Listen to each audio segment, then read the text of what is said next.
The Roman Gabriel Show. Listen to The Roman Gabriel Show at RomanGabrielShow.com or wherever you listen to podcasts. Jack Youngblood here, promoting Gabe on the new Roman Gabriel Show. Welcome to the Roman Gabriel Show, RomanGabrielShow.com, streaming on DBandA television.tv. And I'm excited, as always, to have a great Ram Hall of Famer, College Football Hall of Famer, Pro Football Hall of Famer, one of the greatest football players of all time. Great to have Eric Dickerson with us on the Roman Gabriel Show. Eric, how are you, buddy? Good. How you doing, Roman? Thank you for having me. Hey, I've been looking forward to this for a long time. I'm glad you've got this book out, Watch My Smoke. And I am sure I obviously have read some of the pre-information about your book. And why did you wait so long to write it? Well, I don't know. I think I'll say this. I think God's time is the perfect time. I think if I wrote this book 25 years ago, I don't think it would have been like it is right now. It's very popular. I mean, the players are talking about it. The people are talking about it. The reporters are talking about it because back then we had no voice. As a player, we had no voice. If the reporters wrote something, it was true. That's what they thought it was true. And most of them report something. It's not true. Most of it is lie. A lot of the time it's lies. They will make stuff up. I'll never forget a reporter wrote something on me one time and he put some of the things I said and then I'll never forget. He put in quotation marks, but this is what he really means, and went on to say what he thought I meant, And so I'm like, wow, so he's a mind reader too. And I think that, we didn't have social media. We didn't have Instagram, Twitter. And sometimes it's good and bad. Depends on how you use it. Well, you're the NFL Rookie of the Year in 1983, had an incredible first season. And as you said, there's a lot of pressure on you coming to the Rams to help the Rams get back, where everybody expected. A lot of guys are motivated by a lot of different things. What was your motivation at that time in terms of wanting to be great and wanting to be, the Eric Dickerson that everybody knows? My dad had a saying to me, and I'll never forget it. He said, son, all that you do what you might. Things done by halves are never done right. I always want to be the best at all costs. That's the way I played. I mean, he said, if you're gonna be a janitor, Eric, he said you be the best janitor there is. If you're gonna be a gardener, you be the best gardener there is. That was my dad's motto. My dad was the best man that I ever knew, still to this day. And that's how I played football. That's how I lived my life. People who know me know exactly what kind of person I am. If you ask me a question, I'm gonna give you the truth. What my truth is. Even about myself, I don't pull punches, not even on me, because, he taught me, he said, son, the truth is not popular all the time, but it is the truth. And I live by that motto. It really is. And people don't like the truth sometimes. They don't want to hear it. I mean, they don't, but that's just the fact. So for me, you might thought I was motivated by money. I wanted to be the best. I wanted to be the best. I wanted to get paid right. Right. Sure. I just wanted, that's fair. Who were the running backs that you looked up to in the NFL when you were coming out? My favorite back was OJ, because that's why I played running back, because of him. I liked Earl Campbell. I liked Walter. Never saw Jim Brown play, but heard of Jim Brown. Jim's a friend of mine. But I gotta say, Roman, I also like Billy Sims, because I like the way his towel, like Charlie White, the way he spattered his shoes. But I never mimicked anyone. I didn't say I'm trying to make my style like them. My style was my style. It was. I mean, and I wore odd number. I didn't want to. I was going to ask you that. Why'd you wear 19? I didn't want to be like everybody. I didn't want to have 32, 34. I wanted to have a different. I want to make my own legacy. Once again, goes back to what my dad said, you want to be the best, son. And that was my thing. And, the number 29. I mean, when I got to the pros and I got to the Rams, you might remember Mr. Hewitt at the Rams. Yeah. They asked me what number I wanted. I said, I want 19. They said, you can't wear 19, son. So that's a quarterback now. I said, okay. I said, what numbers you have? They said, at 25, they had 32, 34, and I think 44, and 29. And so I said, well, I'll just take number 25. So I took 25 and I got it on my phone. If you look at the LA Times, when I got drafted, I'm holding up number 25 on draft day. That's the number I'm holding. So when I get back to SMU, I go back to that night, flew back to Dallas. My best friend picked me up, and we're still best friends to this day. He said, man, so what number did you take? I said, I took number 25, and I'll never forget his reply. 25? Why'd you take that? That's a slow ass number. Why you take that number? And I told him the story. I said, what number they had? He said, why do you take 29? I'm like, man, you're right, man. They say it's close to 19, you know? Yeah. Oh. So that night I could not hardly sleep. Couldn't hardly sleep that night. I woke up the next morning early, called the Rams facility. I said, I'm gonna speak to Mr. Hewitt. He said, okay. He said, Mr. Hewitt. I said, Mr. Hewitt, I want to change my number. He said, well, Eric, he said, I'm sorry, son. He said, you got number 25. You hold up in LA Times. And, you know, we can't switch numbers like that. I said, well, you know what? I'm not coming there. He said, okay, you'll be 29. You'll be number 29. So that's how I became 29. Well, you know, those guys that do the equipment are really, really kind of guard that equipment. They guard it. I mean, you can't get nothing. You know, switch nothing. Yeah. Uh-huh. Okay, so this is what I know everybody wants to know. So what was the reasoning behind you wearing just about every pad known to man? And the goggles? Well, first of all, the goggles were for, I'm blind as a bat. I mean, every time you see me with glasses, they're for seeing purposes. They're not to be cool. I can't see. And I was like that as a kid. I had, glasses since I was in, I think, I would say like 4th grade. The pads, man, I didn't want to take all that contact. I wanted to pad up everything. I wore everything. I wore the reinforced shoulder pads. I had to wear up under my shoulder pads. I wore the flag jacket. I wore the thigh pad. I wore the butt pad. I wore the knee pad. I wore the hip pad. I had the shin guards at one point. I had the elbow pads. I mean, I had everything. I mean, that's just the way. And it didn't bother me. It didn't weigh me down. Well, I was going to say, did any coach or anybody come to you go, hey, don't you think that's going to slow you down a little bit? No, they didn't. No, they didn't slow me down. It didn't bother me. I mean, it was actually just like when it felt like when there's something on your shoulders and some pants. That's how it felt like. Other stuff never bothered me because I did it all through college, so I got used to it.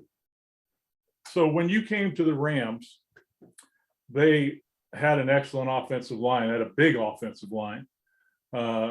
Rich Sauls, the Jackie Slaters, you go down the line of this offensive line. How excited were you to get in that I formation and play behind that offensive line? Well, coming to the Rams, I tell you the one reason I wanted to play for the Rams once again, going back to being a kid.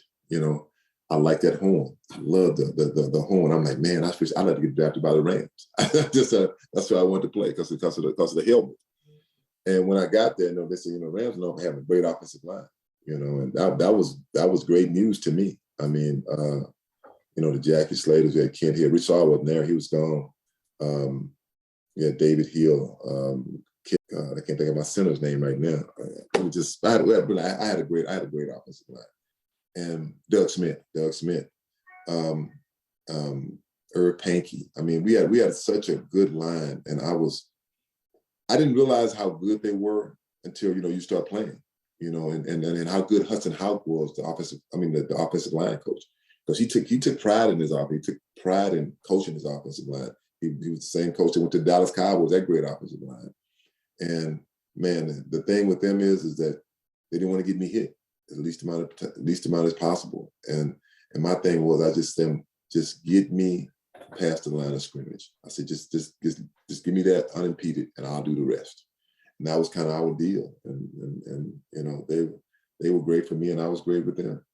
Eric Dickerson, Los Angeles Rams, on the Roman Gabriel Show, RomanGabrielShow.com. And well, it would be remiss not to go back. Small town, Sealy high school career. I've talked to so many former Texas high school football players over the years. And for people that aren't in Texas, Eric, and who have not experienced Texas high school football, tell me about that. What it was like at your time to play in Texas.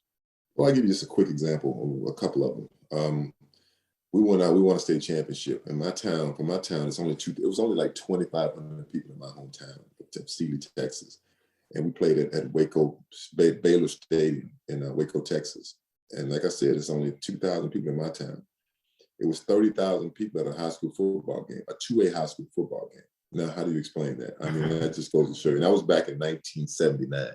And it's even bigger now. I mean, when you go through, I was just in Texas last week, and I was up in Houston, and my buddy and I said, man, I want you to look over there, look at those 2 high school stadiums. I mean, and they look like small college stadiums. They really did. And the killing part is, they were probably only about a half a mile from each other, because it's a big school over here, Katy, and it's another Katy school over here.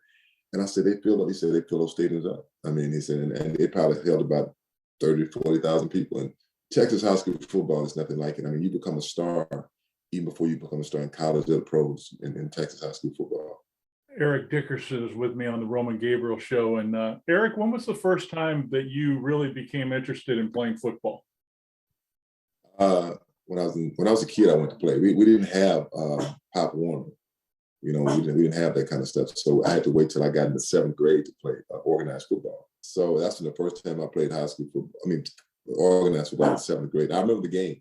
We played the Waller Bulldogs. We were supposed to play them on a Thursday. That's when 7th grade played. And it got rained out, so we had to play Saturday morning. And man, I was so nervous. I'm like, golly, but I was so excited about it. And it was still like a cloudy day, cloudy morning. It was like early in the morning, like 10 o'clock in the morning. And I was on kickoff and punt team. And they kicked off, and I ran the kickoff back. And I had 6 touchdowns that day. And I just fell in love with football from that point on. How big were you in 7th grade when you started? I was probably about 6 foot tall, almost 6 foot tall in 7th grade. I was tall. I was really tall. Maybe 5'11", 6. Yeah, right, 6 foot tall, because I won't forget when I went to the theater, went to the movies, and they didn't believe I was 12 years old. I had to take my birth certificate and show them. And that's how tall I was. Were you always as fast as you were in college and pro football, even in 7th grade? Did people notice your speed and your size? Yeah, they did. They noticed it. I was always proud of my speed. I mean, I was always fast. Tall. I was tall and lean, but I was always really fast. I was in 7th grade, and I could outrun most of the 98% of the kids in high school in 7th grade. Now, your aunt was a huge influencer in your life. Did she support your football? Well, my great aunt who raised me, she didn't like football. No, she didn't like football. She didn't want me to play football. She wouldn't sign for me to play at first. Matter of fact, my godmother, who lived right across from us, about 60 yards away, she said, I'm not going to sign. I don't want you to play that sport. That sport is too dangerous. It's too rough, and I'm not going to do it. You have to have somebody sign for you. So she said, go ask your godmother. So I went and asked my godmother, and she said, I'll never forget her reply. She said, that's a dangerous sport, son. You sure you want to play? I said, yes, ma'am. And because they called my mother Red, because she was really light. And they said, Red won't sign for you to play. I said, no, ma'am. She said, you sure? I said, yes, ma'am. And she signed for me to play. And I forget when I went back and took it to my mother, she was like, she signed that paper? She was mad that she signed it. So that's how I got a chance to play football. Well, if you look at your high school career, when was the first time that you were noticed by major colleges? I guess probably when I was a junior. I think they were talking about me as a sophomore, but when I was a junior, I think in high school, it was just a different time than it is now. They didn't know about kids that in their freshmen. But as a junior, because I'm from a small town, right outside of Houston. But I tell you this story. It was a guy. So I quit playing high school football because I didn't like my high school coach. I quit my sophomore year, and a guy came over. His name was James Abernathy. We called him Shaq, and he was a big sports. He's a big sports advocate. He just loves sports, and he was from another town over called Brookshire Royal. And he said he came over to my house, and he pulled up, and my mother said, "Hey, Shaq's outside." And I walked and I said, "Hey, Shaq." He said, "What's up?" He said, "Hey, Miss Dickerson, how you doing?" He said, "Hey, Shaq." I said, "Do you mind if I take Eric and talk to him for a minute?" She said, "Sure, take him and talk to him." So I got in the car with him, we rode around, and he said, "Eric, I heard you quit football, man." I said, "Yeah, man, that man is prejudiced." I said, "I don't like him." I said, "None of us." I said, "He treats us badly." And he said, and he just let me talk. And finally he said, "Let me ask you a question, son." He said, "What do you see in this town?" I said, "Nothing." He said, "Eric, right, there's nothing in this town. There's one red light, there's nothing here." He said, "Let me tell you something, son." He said, "You're 16 years old." He said, "You're one of the best athletes you've ever seen in these parts." Now I'm 16, as a kid, I'm like, what? Wow. He said, this could be your way out of here. I'm telling you. He said, you should just go back and play. He said, in spite of him, he said, look, if you don't like him, he said, come over to Brookshire and play Brooks. We'd love to have you over here. So when they took me back home, my mother asked us, what did Shaq talk to you about? And I told her, she said, well, Eric, I don't like football. I don't like that sport. She said, but I don't like you to quit neither. She said, so if you want to go and play, she said, I'll most definitely drive you to Brookshire, because Brookshire was like 13 miles away from where we lived. Or I can drive you to Belleville, because I was going to play in Belleville. That was the rival. I couldn't do that. So I said, okay. So by that time, the coach came. He talked to each kid individually, because my best friend called me and said, hey, Eric, Rapper Harris came to your house? I said, no. He said, he's on his way. He's coming by all the black players' house and talking to him.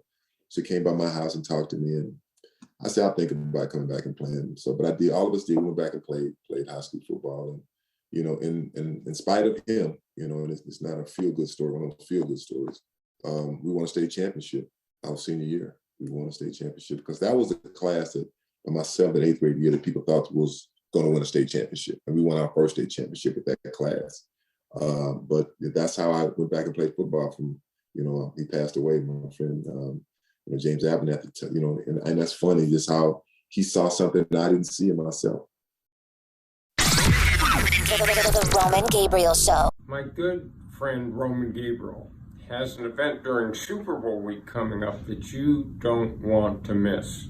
Now, Roman, through his Sold Out Youth Foundation, has been fighting to mentor the next generation of talented young people who live a life without drugs and stay on the straight and narrow.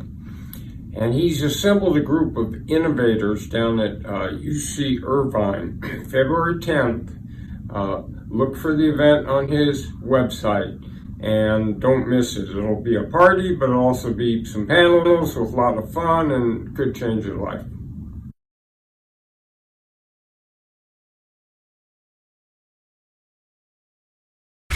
The Roman Gabriel Show. Listen to the Roman Gabriel Show at RomanGabrielShow.com or wherever you listen to podcasts. Hi, everybody. Welcome to the Roman Gabriel Show. I'm hanging out with Roman Gabriel. Here to be with my buddy, Roman Gabriel. To embrace the fear, because it's natural. It's a natural emotion, you know, to embrace the fear, but still move forward. 318 guys in the hall, 180 living. Wow. Jack Youngblood here, promoting Gabriel On the new Roman Gabriel Show. Oh, you miss a lot because you sacrifice, but I sacrifice because I love it. And you're watching the Roman Gabriel Show. Keep your faith and keep your goal, and your dream, and don't let anybody tell you you can't do something. Roman Gabriel Show. the Roman Gabriel Show. Roman Gabriel Show. He's the best. Listen to him. My name is Roman Gabriel III. I will be your host for some exciting programming.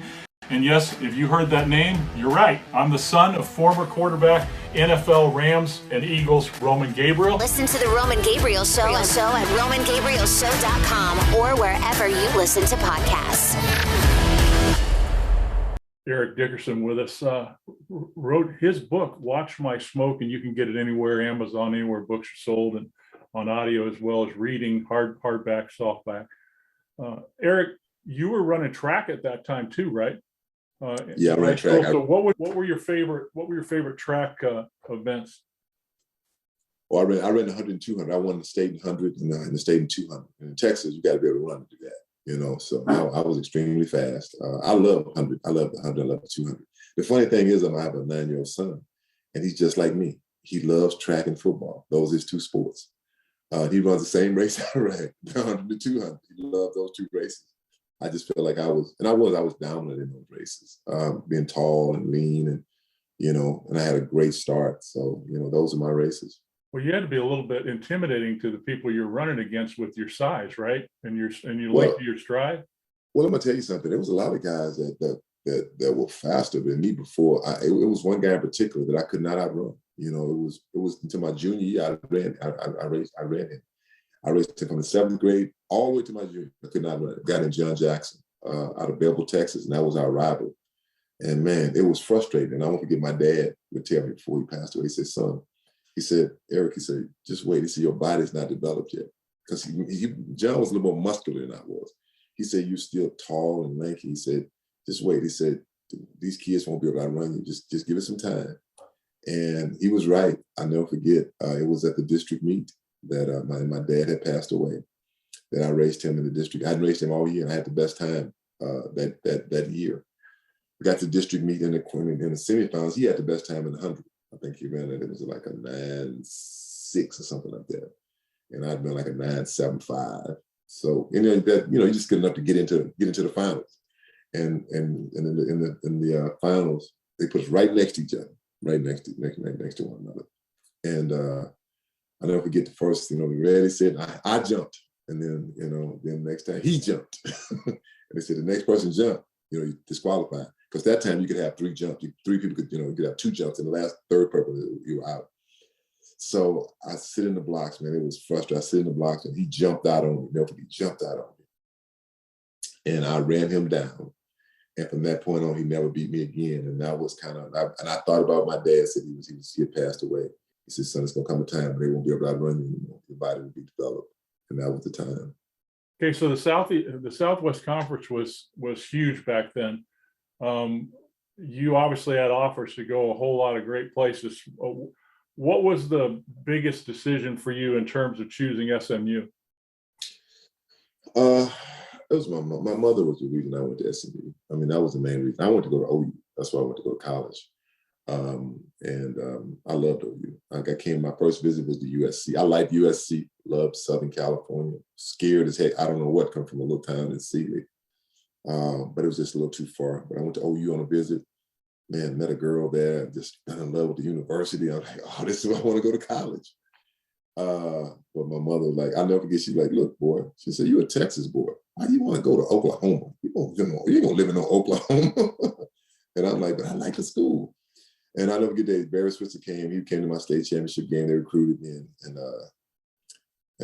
they came to the house and they talked, and he showed the highlight tape of they won the Orange Bowl, and she said to me when they walked out, I committed to him. I committed to OU, and when they walked out, she said, "Eric, you're not going to school there."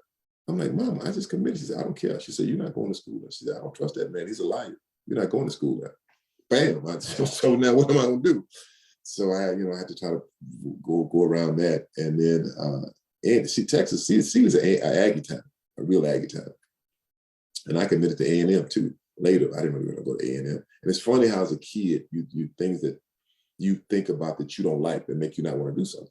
And I think about I'm a kid, and that was I did not like their uniforms. I didn't like that guy with the big chin, the Aggie. I'm like, I can't do this. And I didn't like they didn't have cheerleaders, they had yell leaders. I'm like, I just can't go there. But so after that, I mean, I didn't say right away, but I kind of hung on to it. But my mother loved Ron Meyer. She liked Coach Meyer.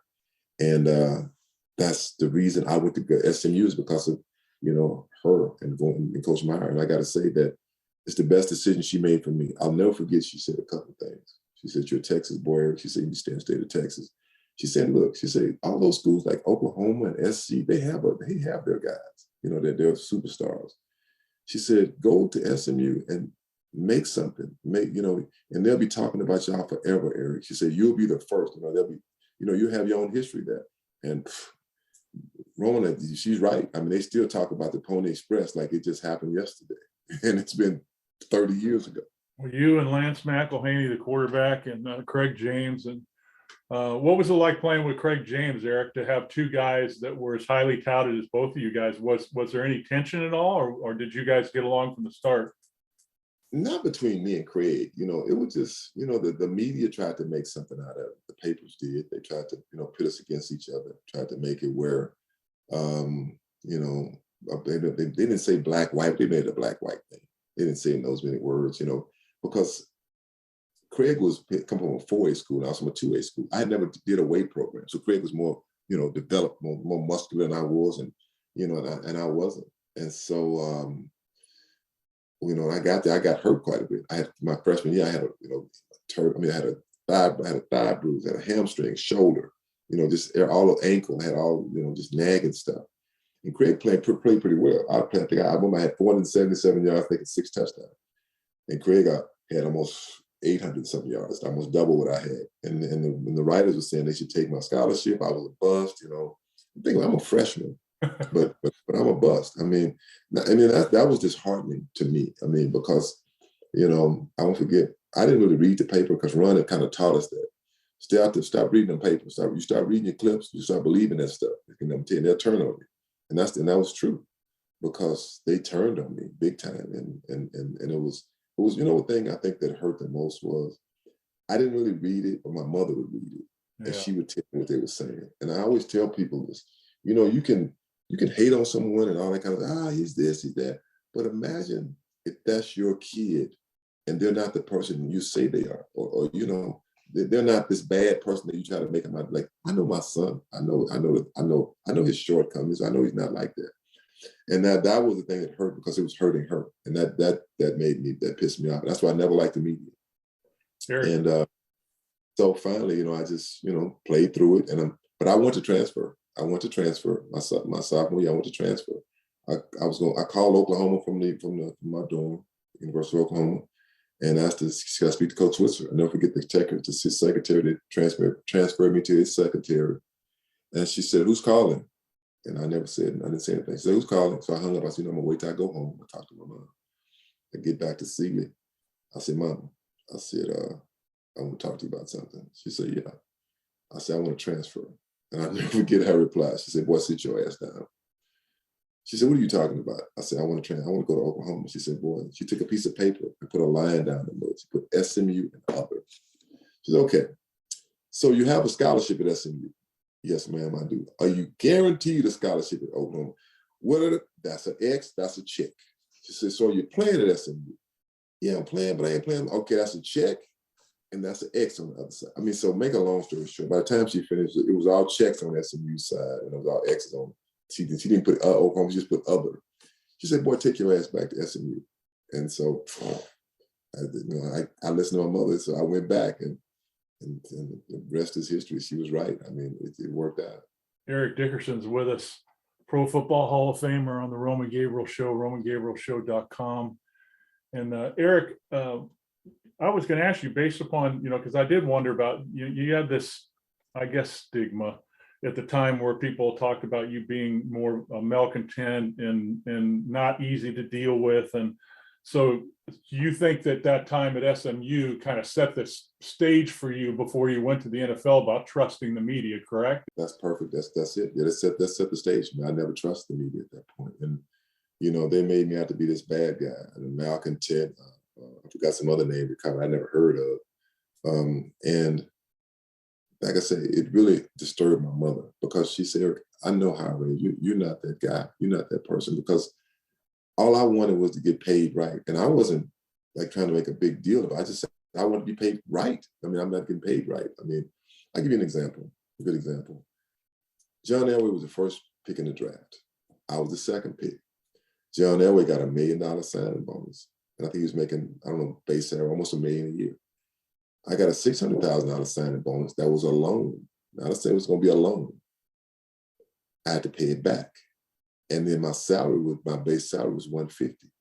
So how is that? That's not even fair. I mean, and make a long story short, I had to end up paying my signing bonus back. It was just, I was in my year for 2,000 yards. I was making 175. I mean, guys who were third-round draft picks were making more money than I was. So did you think seriously about the USFL with the money that they were paying a lot of guys to lure them away from the NFL?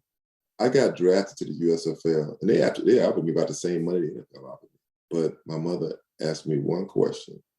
She said, "Which one has been around longer?" I said, "The NFL." She said, "Go to the NFL. They're going to be there." And that was good advice. Again, she always gave me good advice, I got to say. So I came to my press conference. One guy asked me this question. He said, "So are you going to be the savior of the Rams?" I'm like, "Man, I'm no savior. I was just coming to play football."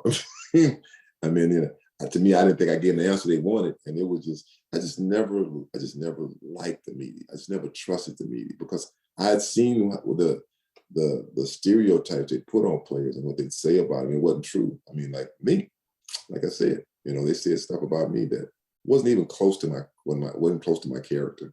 Hey, everybody, thanks for watching The Roman Gabriel Show. And for more exclusive video and audio archives, go to our official website at RomanGabrielShow.com. That's RomanGabrielShow.com, and enjoy We'll see you soon. Listen to the Roman Gabriel Show at RomanGabrielShow.com or wherever you listen to podcasts.